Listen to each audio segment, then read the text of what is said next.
Selamat pagi Bapak Ibu sekalian. Mohon izin untuk memperkenalkan diri. Nama saya Hendra. Saya adalah mahasiswa PPG dalam jabatan tahun 2020. Program Studi Ilmu Pengetahuan Alam LPTK Universitas Pendidikan Indonesia. Saya berasal dari SMP Kusuma Bangsa Palembang, Sumatera Selatan. Ini adalah formulir pendaftaran uji kompetensi saya. Pada hari ini, Senin, tanggal 30 November 2020, saya akan melakukan rekaman praktik mengajar untuk uji kinerja. Mohon doa dari Bapak Ibu sekalian, semoga berjalan dengan lancar. Amin.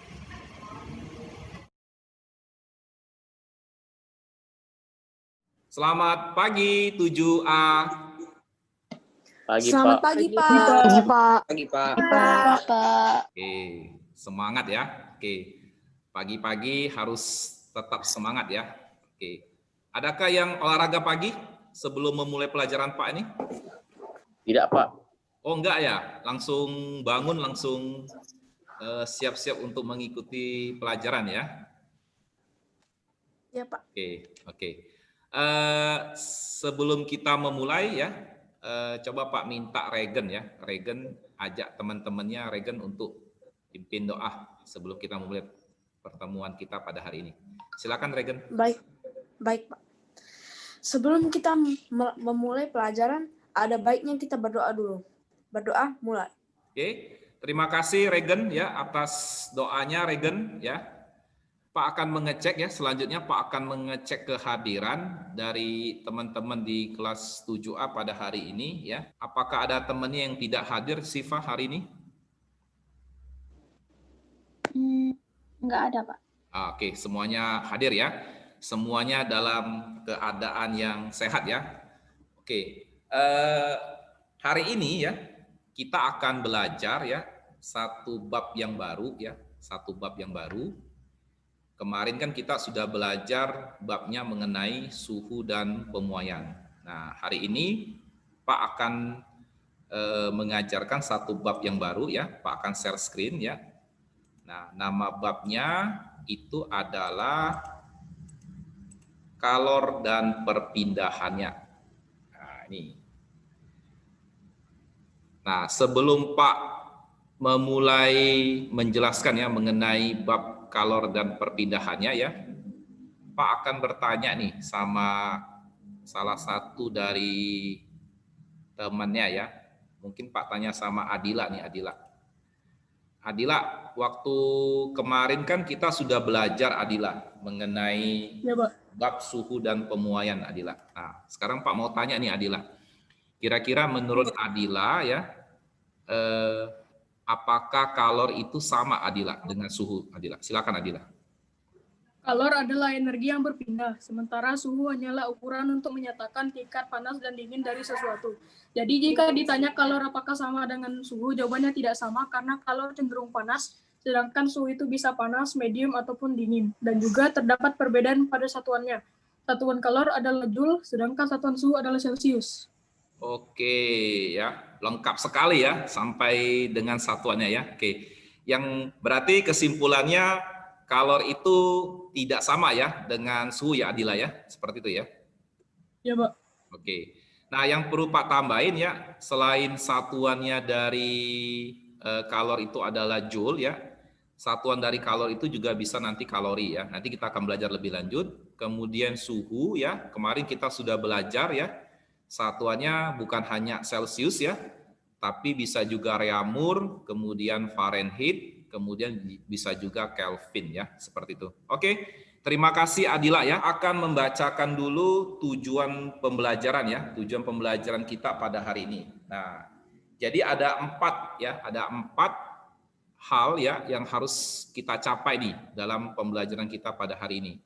Yang pertama ya, nanti Bapak akan menayangkan sebuah video ya, kemudian video ini juga akan Pak kirim ya di LMS sekolah ya, di sistem informasi sekolah ya. Nanti ya kalian silakan berdiskusi ya, bersama teman-temannya ya di forum diskusi yang sudah Pak sediakan ya di LMS sekolah. Nah, dari sana ya Pak mengharapkan siswa kelas 7A ya itu bisa menjelaskan ya mengenai konsep dari kalor ya, mengenai pengertian dari kalor itu apa ya. Kemudian yang kedua ya, di LMS sekolah itu Pak juga sudah mengirimkan aplikasi ya link aplikasi yang akan kalian gunakan untuk melakukan simulasi percobaan ya. Kita nanti akan melakukan simulasi percobaan secara virtual ya. Nah, nama aplikasinya adalah aplikasi PET ya. Nanti silakan kalian coba sendiri ya. Nah, di sana juga Pak sudah mengupload ya tutorial ya, jangan usah khawatir gimana cara menggunakan aplikasi tersebut. Nanti kalau misalnya ada pertanyaan ya, boleh nanti share ke Pak ya lewat WA atau lewat Line ya. Kalau misalnya mengalami kesulitan menggunakan aplikasi PET tersebut. Nah, dari simulasi tersebut apa yang akan kita analisis? Yang pertama ada dua hal ya. Yang pertama adalah mengenai pengaruh massa ya terhadap kenaikan suhu. Ya, nanti akan diberikan dua macam massa ya, massa benda, satunya yang besar ya, satunya yang lebih kecil. Nah, apa pengaruhnya nih massa terhadap kenaikan suhu? Yang mana yang akan mengalami kenaikan suhu lebih dulu? Apakah massanya yang lebih besar ya, yang lebih gede, atau massanya yang lebih kecil yang akan mengalami kenaikan suhu? Kemudian yang kedua ya, dari simulasi PET itu juga ya kita akan menganalisis pengaruh jenis zat ya. Nanti akan diberikan dua macam jenis zat juga. Satunya misalnya air, satunya misalnya minyak. Nah, yang mana nih yang akan mengalami kenaikan suhu lebih dulu? Apakah air ya, apakah minyak? Ya, nanti kita akan analisis misalnya kok air yang mengalami kenaikan suhu lebih dulu, kok minyak yang mengalami kenaikan suhu lebih dulu. Kemudian yang terakhir ya, kita juga nanti akan berdiskusi. Kita akan membuat rumusan matematis ya. Kita akan membuat rumusan matematis untuk menghitung ya. Apa gunanya Pak? Jadi nanti kita akan gunakan ya di pertemuan selanjutnya ya untuk menghitung banyaknya kalor yang dibutuhkan oleh suatu benda. Oke? Ini adalah tujuan pembelajaran kita pada hari ini. Nah, silakan kalau ada pertanyaan mengenai pembelajaran kita pada hari ini. Siapa yang mau bertanya nih? Aurelia ya? Oke, Aurelia. Gimana Aurelia? Manfaat dari kita belajar bab ini apa? Oke ya, bagus sekali ya pertanyaan dari Aurelia ya. Ini akan membuka kegiatan pendahuluan kita pada hari ini ya. Jadi pertanyaannya sangat bagus sekali ya. Jadi manfaat dari mempelajari konsep kalor ini apa Pak dalam kehidupan sehari-hari? Nah, ini Pak sudah siapin nih jawaban dari pertanyaannya Aurelia nih. Jadi di sini Pak mencontohkan ada dua macam benda ya yang sebenarnya kita temui dalam kehidupan sehari-hari ya. Yang pertama adalah termos ya. Yang kedua adalah setrika. Nah, setelah kita mempelajari konsep kalor ini ya, misalnya kita melihat termos ya, nanti akan timbul pertanyaan nih, kok bisa sih termos menyimpan air ya dalam suhu, misalnya menyimpan air panas ya atau air hangat dalam suhu yang dalam waktu tertentu gitu. Misalnya setrika juga, kok bisa sih setrika ini ya, setrika listrik ini bisa menghantarkan panas ya, sehingga ya nanti setrika ini bisa digunakan untuk merapikan pakaian. Nah, nanti kita juga akan belajar ya, termasuk proses perpindahan apa ya, misalnya setrika ya, kemudian peristiwa-peristiwa lain yang ada dalam kehidupan sehari-hari kita. Oke, itu mungkin yang bisa Pak kasih jawaban Aurelia. Gimana Aurelia? Apakah jelas mengenai manfaat kita mempelajari kalor pada hari ini, Aurelia? Sudah jelas Pak, makasih. Oke, ya, terima kasih ya Aurelia ya atas pertanyaannya. Nah, kita akan langsung mulai saja ya. Pak akan share screen dulu ya mengenai videonya. Kita nonton sama-sama dulu sebentar ya. Oke, ini videonya. Sismi sedang kehausan. Dia ingin meminum segelas air. Wah, beruntung. Di meja ada segelas susu coklat. Awas, Sismi. Itu susu coklatnya masih panas banget. Iya, gak apa-apa. Belum aku minum kok. Ini mau aku bawa dulu ke mejaku. Au, kok panas sih? Padahal aku kan gak pegang susunya, cuman pegang gelasnya. Sekarang kita akan lihat ya hasil diskusi kita ya di LMS sekolah ya. Ini ada beberapa jawaban yang bagus sekali ya dari teman-teman ya.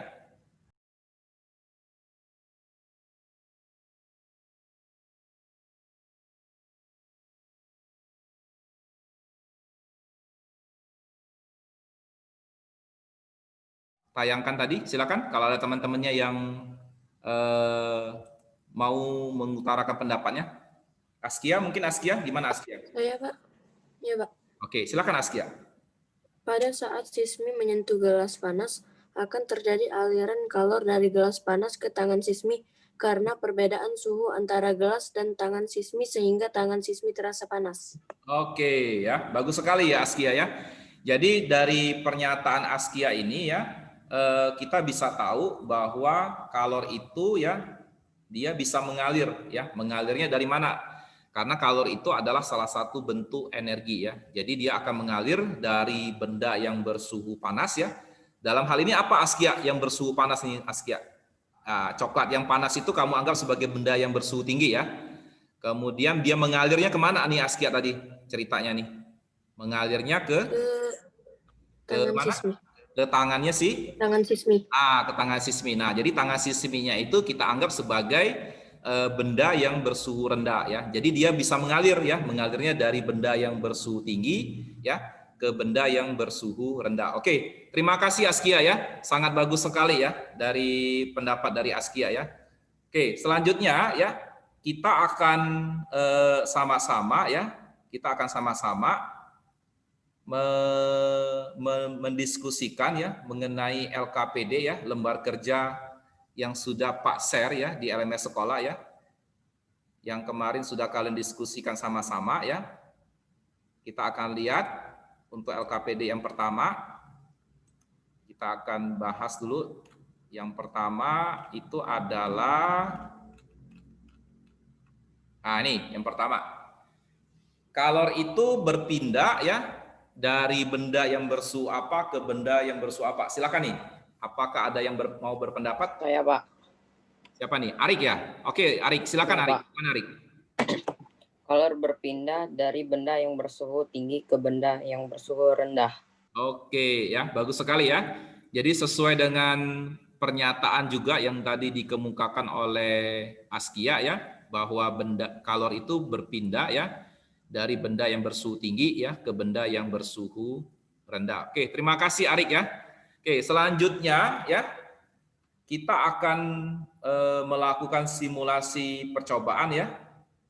Siapa nih kira-kira yang akan melakukan simulasi percobaan ya mengenai apa pengaruh dari jenis zat ya terhadap kenaikan suhu? Kira-kira siapa nih? Saya, Pak.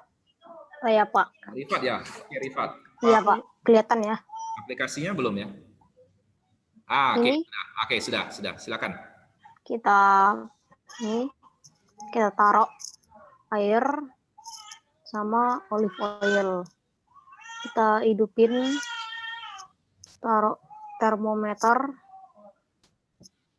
di setiap zat.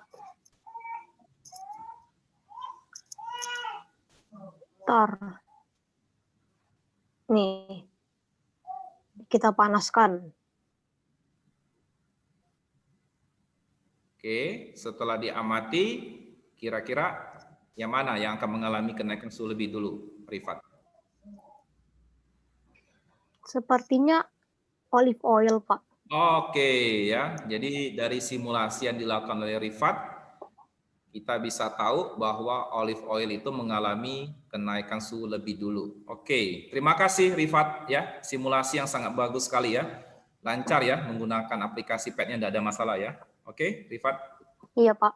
Terima kasih. Nah, sekarang kita akan diskusi nih ya. Kira-kira kenapa olive oil ya yang mengalami kenaikan suhu lebih dulu ya dibandingkan dengan air. Oke, kira-kira siapa nih yang bisa menjawab pertanyaan ini ya? Saya, Pak. Oh, Marisa ya. Silakan Marisa. Gimana Marisa penjelasannya? Jadi minyak itu mengalami kenaikan suhu lebih cepat karena minyak memiliki kalor jenis lebih kecil dibanding air. Oke, ya berarti sudah mengerti ya mengenai konsepnya. Nah, kalau Pak boleh tambahin ya mengenai pendapat yang dikemukakan oleh Marisa ya. Jadi setiap benda itu mempunyai yang namanya kalor jenis. Nah, kita lihat sama-sama ya. Misalnya tadi contoh jenis zatnya adalah air ya. Nah, ternyata air itu kalor jenisnya adalah 4.200. Kemudian minyak ya, minyak di sini kita anggap sebagai minyak goreng ya. Itu ternyata kalor jenisnya adalah 2.200. Nah, jadi kita bisa tarik kesimpulan gimana nih? Siapa ini yang bisa menarik kesimpulan? Jadi kalau ada kalor jenisnya yang lebih kecil, kira-kira gimana nih? Silakan.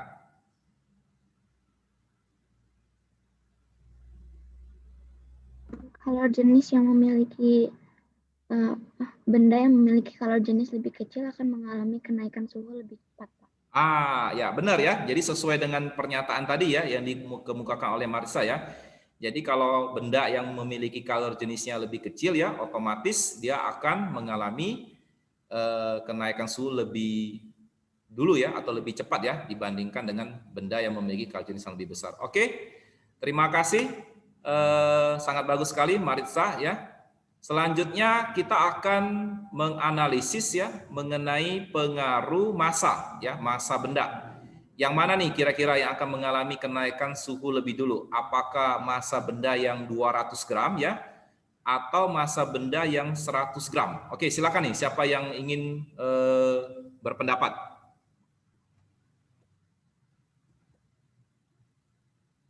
Saya, Pak. Valeri atau Fidela nih? Fidela, Pak. Simulasi dulu ya mungkin ya. Simulasi dulu mungkin ya. Dari Valeri ya, Valeri ingin melakukan simulasi ya, Valeri ya. Silakan Valeri. Iya, Pak. Oke.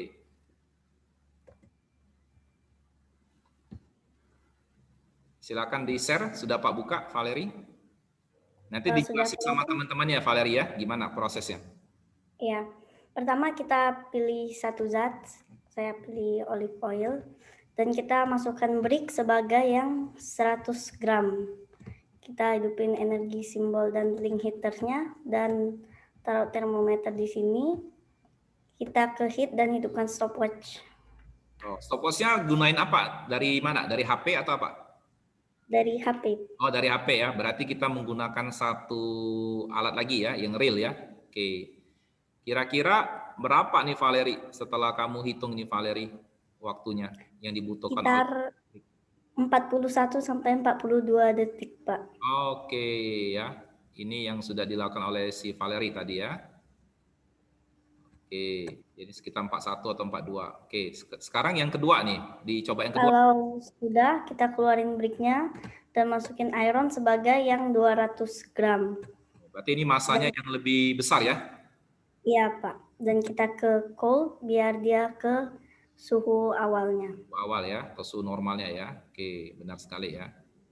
Dan kalau sudah, kita buka lagi heat dan hidupin stopwatch-nya lagi. Oke. Kira-kira berapa nih Valeri setelah dihitung waktunya menggunakan stopwatch? Setelah dihitung waktunya sekitar 49 sampai 50 detik, Pak. Oh, berarti lebih lambat ya mengalami kenaikan suhu lebih dulu yang mengalami yang kenaikan suhunya ya? Iya. Oke, terima kasih ya. Berarti ada sekitar selisih waktu 10 detik ya berarti ya atau 9 detik ya sekitar ya. Seperti itu ya Valeri ya. Oke, terima kasih Valeri ya. Nah, dari percobaan yang dilakukan oleh Valeri, siapa nih yang kira-kira akan menyimpulkan satu konsep kalor ini? Silakan. Saya, Pak. Oh, Fidela ya. Oke, Fidela. Gimana Fidela? Kira-kira Fidela. Jadi semakin kecil masanya tuh semakin cepat kenaikan suhunya. Oh, kalau bendanya masanya lebih kecil, Berarti dia akan mengalami kenaikan suhu lebih dulu ya dibandingkan dengan masa yang Iya, lebih. Pak. Oke. Terima kasih Fidela ya sama Valeri ya. Oke, jadi benar ya, untuk masa benda yang lebih besar ya, otomatis dia akan mengalami kenaikan suhu ya lebih lama ya dibandingkan dengan benda yang memiliki masa yang lebih kecil. Oke, selanjutnya ya, simulasi sudah kita lakukan ya. Kita akan menuju ke pertanyaan selanjutnya ya. Nah, pertanyaan selanjutnya mengenai contoh peristiwa sehari-hari yang berhubungan dengan kalor. Oke, siapa nih yang kira-kira akan memberikan pendapat ya dari pertanyaan di LKPD, Pak? Silakan. Saya, Pak. Siapa nih? Rafa ya? Rafa. Oke, benar. Ya, Pak. Oke, Rafa. Gimana Rafa? Apa kira-kira contohnya, Rafa? Contohnya itu berada di dekat api unggunnya badan kita dihangat. Habis itu kalau misalnya kita naruh paku di dekat api, di paku kunci panas. Oke. Dan contohnya yang lain setrika. Setrika itu tuh memindahkan kalor secara konduksi ke pakaian yang sedang disetrika. Oh, berarti maksudnya kita menggunakan setrika ya. Tadi dijelaskan oleh Rafa, itu prosesnya adalah konduksi ya. Dia bisa menghantarkan panas gitu ya Rafa ya. Oke, terima kasih Rafa. Contoh yang sangat bagus. Siapa lagi nih yang kira-kira akan menambahkan contoh peristiwa sehari-hari yang berhubungan dengan kalor? Silakan. Arini, Pak. Arini, oke Arini. Silakan Arini. Gimana Arini?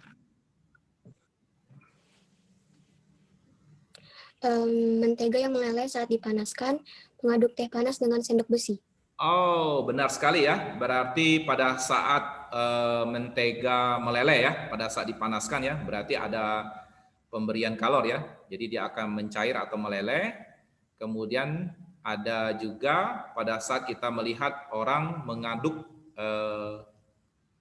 kopi ya atau mengaduk susu ya yang hangat ya menggunakan sendok ya, akan terjadi hantaran kalor. Terima kasih Rafa sama Arini ya. Contoh yang sangat bagus sekali yang berhubungan dengan peristiwa yang dekat dengan kita ya dalam kehidupan sehari-hari.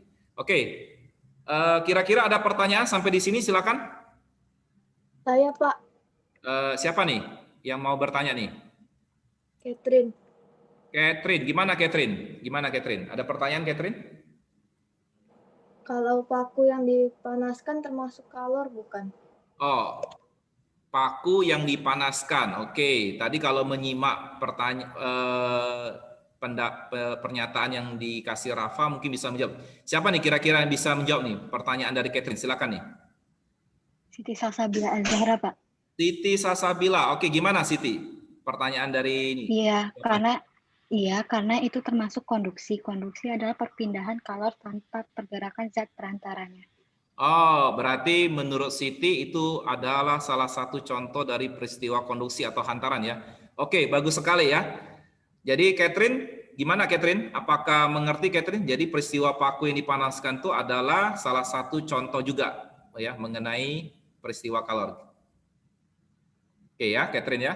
Oke, ada lagi pertanyaan? Silakan mengenai contoh peristiwa yang berhubungan dengan kalor. Kalau tidak ada, Pak lanjutkan. Ada, Pak. Oh, ada. Malvin ya? Gimana Malvin? Misalnya kita kan Pak di dekat api unggun Pak, itu tuh perpindahan kalor secara radiasi, konduksi atau konveksi Pak. Pertanyaan sangat bagus sekali ya. Ini sudah agak jauh materinya, tapi tidak apa-apa ya. Siapa nih kira-kira temannya ya nih yang mungkin masih ingat pelajaran waktu di SD atau apa ya? Kalau kita berada di api unggun nih, kira-kira termasuk apa nih? Siapa? Saya Pak Windy Oktavia. Oh Windy, gimana Windy? Api unggun itu termasuk contoh perpindahan kalor secara radiasi. Radiasi adalah perpindahan energi kalor dalam bentuk gelombang elektromagnet. Oh, berarti menurut Windy ya, pancaran atau api unggun itu termasuk contoh peristiwa kalor yang kita namakan sebagai radiasi. Gimana Malvin? Setuju Malvin? Oke Pak, sudah mengerti. Oke ya, jadi benar ya yang dikemukakan oleh Windy ya. Jadi radiasi itu nama lainnya adalah pancaran ya. Jadi nama lainnya adalah pancaran. Jadi pancaran panas ya dari api unggun menuju ke tubuh kita ya, sehingga kita merasa hangat, itu termasuk salah satu contoh peristiwa perpindahan kalor secara radiasi. Oke, terima kasih Windy ya atas jawaban yang sangat bagus sekali. Selanjutnya kita akan menjawab pertanyaan ya.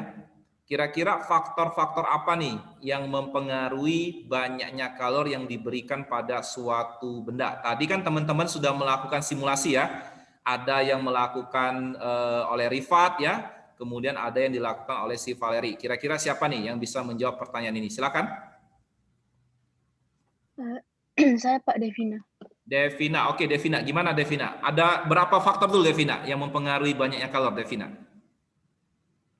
Ada 3 faktor Pak. Oke, apa aja nih Devina? Silakan Devina. Massa benda, kalor jenis, dan perubahan suhu.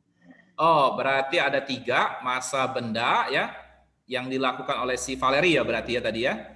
Kemudian kalor jenis ya, yang dilakukan oleh Rifat percobaan ya. Kemudian yang terakhir adalah mengenai kenaikan suhu. Nah, kira-kira siapa nih yang bisa menjelaskan ini? Apa sih pengaruhnya nih kira-kira? Oke, silakan. Saya Pak. Siapa nih? Marcella.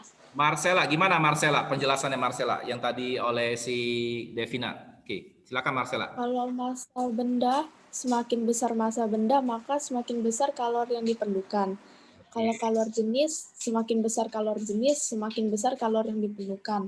Kalau perubahan suhu, semakin besar perubahan suhu, maka semakin besar kalor pemanasan. Oke, ya, berarti kita bisa menarik sedikit kesimpulan ya. Jadi semakin besar massa bendanya ya, maka kita juga akan membutuhkan kalor yang lebih besar juga ya. Sama dengan kalor jenis ya. Jadi semakin besar kalor jenisnya ya, maka akan membutuhkan ya kalor yang lebih besar juga. Nah, yang terakhir adalah mengenai kenaikan suhu ya. Jadi semakin tinggi suhu bendanya ya otomatis ya kalor atau panas yang kita rasakan ya pada benda tersebut ya akan semakin besar juga. Oke, terima kasih ya Marcella ya atas penjelasan singkat ya dari pernyataan oleh Devina ya. Oke. Pak. Ya, gimana? Kalisa mau bertanya, Pak. Kalisa, oke silakan Kalisa. Gimana Kalisa? Kalau masanya tambah besar, apakah kalornya tambah besar juga atau tidak, Pak? Nah, kira-kira siapa nih yang bisa menjawab pertanyaan dari Kalisa nih? Tadi Pak sudah sebut ini. Mana Valeri tadi, Valeri? Simulasi percobaan Valeri. Waktu masanya yang besar, Valeri. Apa, Pak? Kalau massa bendanya semakin besar gimana, Valeri? Apa yang terjadi dengan suhunya tadi? Semakin lama kenaikan suhunya, Pak. Ya, semakin lama kenaikan suhunya. Otomatis berarti kalor yang dibutuhkan semakin banyak atau semakin sedikit, Valeri? Kalau massanya tambah besar, semakin banyak kalor yang dibutuhkan, Pak. Ah, gitu ya Kalisa. Gimana Kalisa?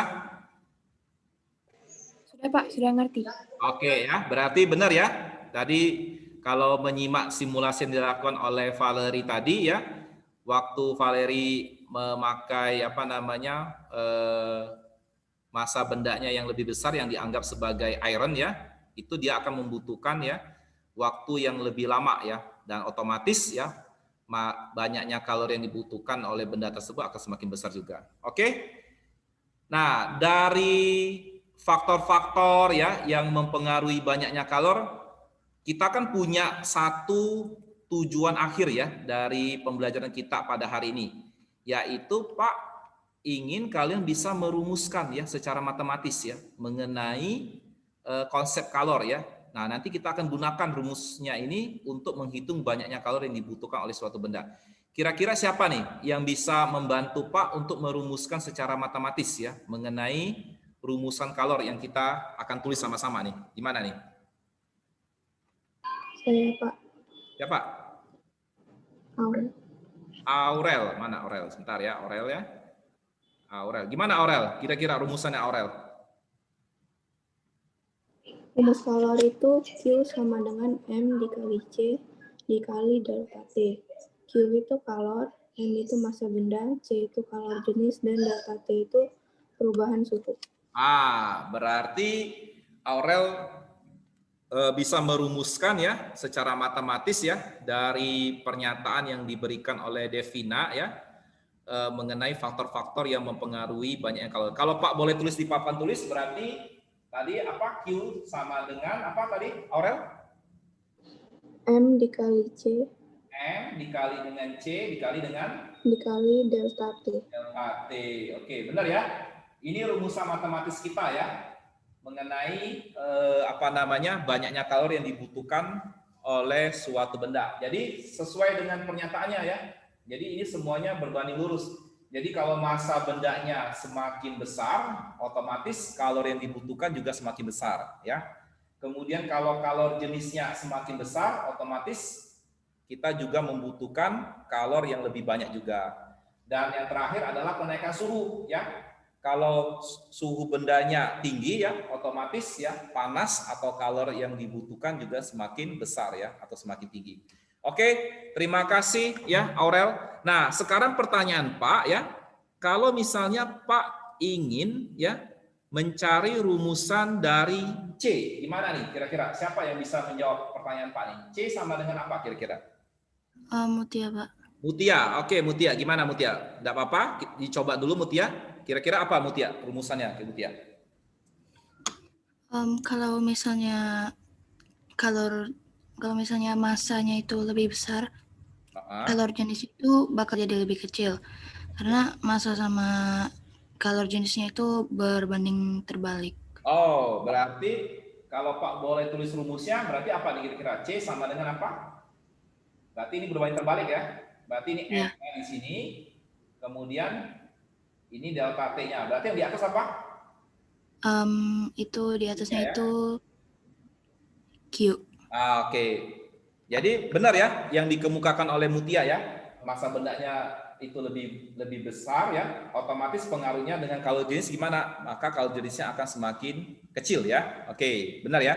Nah, ini sudah Pak simpulkan ya dalam slide Pak ya. Pernyataan Aurel sama Mutia ya. Nah ini ya. Jadi 3 faktor itu adalah massa ya, kemudian kalor jenis ya, sama delta T ya. Oke. Kemudian tadi sudah dikemukakan oleh Mutia ya mengenai rumusan dari kalor jenis. Nah, seperti ini ya. Jadi pengaruhnya adalah sekali lagi ya, kalau massa bendanya itu semakin besar ya, semakin besar, pengaruhnya gimana dengan kalor jenis? Maka dia akan semakin kecil. Oke, ya.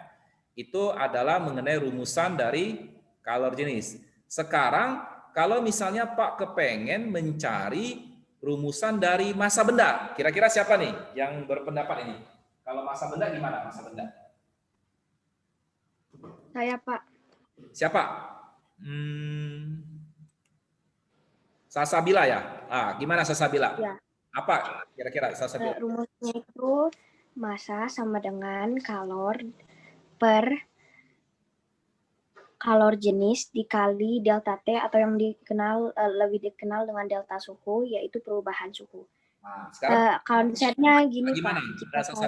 Pertanyaan Pak gini, kalau kalor jenisnya lebih besar, apa yang terjadi dengan massanya? Kalau kalor jenisnya lebih besar, maka massanya akan lebih kecil. Oh, berarti itu hubungannya apa? Saya bilang berbanding terbalik atau berbanding lurus? Berbanding terbalik. Berbanding terbalik ya. Benar sekali ya yang dikemukakan oleh Sasabila ya. Jadi benar ya, mirip seperti yang tadi ya, yang pernyataan dari Mutia ya. Jadi kalau kalor jenis bendanya itu semakin besar ya, otomatis ya massa bendanya itu akan semakin kecil ya, karena hubungan antara massa dengan kalor jenis itu adalah berbanding terbalik. Oke, terima kasih ya Sasabila. Nah, sekarang kita akan tarik kesimpulan ini dari pembelajaran kita pada hari ini. Siapa nih kira-kira yang akan menyimpulkan pembelajaran kita pada hari ini? Silakan. Saya, Pak. Oke, siapa? Afkar, Pak. Afkar, gimana Afkar? Kesimpulannya Afkar, menurut Afkar. Pembelajaran kita pada hari ini Afkar, silakan. Kesimpulannya kalor untuk menaikkan suhu benda bergantung pada jenis benda tersebut. Makin besar kenaikan suhu benda, kalori yang diperlukan semakin besar pula. Makin besar massa benda, kalori yang dibutuhkan untuk menaikkan suhu makin besar pula. Oh, berarti benar ya. Oke. Berarti terima kasih ya Afkar ya. Jadi Pak sedikit menekankan ya. Jadi kesimpulannya benar yang dikemukakan oleh Afkar ya. Jadi semakin besar ya kenaikan suhunya, maka kalori yang dibutuhkan itu juga semakin gede ya atau tinggi ya. Kemudian tadi juga disinggung mengenai massa benda ya. Semakin besar massa benda ya, otomatis ya kalori yang dibutuhkan juga semakin besar. Dan yang terakhir adalah kalori jenis ya. Kalau semakin besar kalori jenisnya ya yang dimiliki oleh suatu benda, otomatis ya maka kalori yang dibutuhkan juga semakin besar. Oke ya, itu kesimpulan kita ya pada pembelajaran pada hari ini ya. Ini sudah Pak tulis ya di slide Pak ya. Seperti ini, sama persis dengan yang dikemukakan oleh Afkar ya. Nah, sampai di sini kira-kira ada pertanyaan mengenai konsep kalor? Silakan kalau ada pertanyaan. Tidak ada ya? Oke, kalau tidak ada berarti semuanya sudah paham ya. Jadi kita bisa tarik kesimpulan bahwa kalor itu ya sebenarnya berada dekat dengan kita ya, berada dekat dalam kehidupan sehari-hari dengan kita. Tadi yang ditanya oleh si Aurelia ya, apa sih manfaat dari pembelajaran kita pada hari ini ya, itu sudah terjawab ya. Jadi kita bisa mengetahui mengenai konsep kalor ya dalam kehidupan sehari-hari. Nah, kalau tidak ada pertanyaan ya, nanti Pak sudah mengupload ya evaluasi pembelajaran ya di LMS sekolah ya. Silakan kalian kerjakan ya. Nanti di pertemuan selanjutnya kita akan bahas ya. Nah, evaluasi ini ya kita akan diskusi sama-sama ya. Nanti kalian kerjakan menggunakan rumus ya, rumusan matematis yang sudah tadi kalian buat sama-sama ya. Oke. Kalau tidak ada pertanyaan ya, Pak akhiri pertemuan kita pada hari ini ya. Mungkin Regen bisa tutup dengan doa. Regen, ajak teman-temannya. Silakan Regen. Baik Pak. Oke. Oke, mari kita mulai. Sesudah pelajaran hari ini, ada baiknya kita berdoa sebelum menyelesaikan pelajaran. Berdoa mulai. Ya Tuhan, tolong melindungi semua teman-temanku dengan guru-gurusku serta juga semua karyawan di sekolah ini. Lindungkan mereka semua di perjalanan ke rumah tanpa kendala apapun. Selain itu, semoga pandemi COVID-19 dapat berlalu. Amin. Oke, terima kasih ya Regen ya. Doa yang sangat bagus sekali ya. Semoga kita selalu dilimpahkan dengan rahmat kesehatan dan kita berdoa sama-sama ya. Semoga wabah COVID pandemi 19 ini ya itu segera berakhir ya sehingga kita bisa beraktivitas secara normal. Dan jangan lupa ya, pesan Pak, tetap jaga kesehatan, kemudian rajin olahraga ya, kemudian kurangi kegiatan yang tidak bermanfaat di luar ya. Semisalnya kalau terpaksa benar ya mau keluar rumah ya, ingatkan ya papa, mama, saudara dan sebagainya ya, jangan lupa pakai masker dan patuhi protokol kesehatan yang telah diberikan oleh pemerintah ya. Pak akhiri pertemuan kita pada hari ini ya. Selamat istirahat dan semoga kita selalu sehat selalu. Bye bye. Bye bye. Terima kasih Selamat Pak. pagi Pak. Terima kasih Pak. Selamat pagi Pak. Terima kasih Pak. Terima kasih Pak.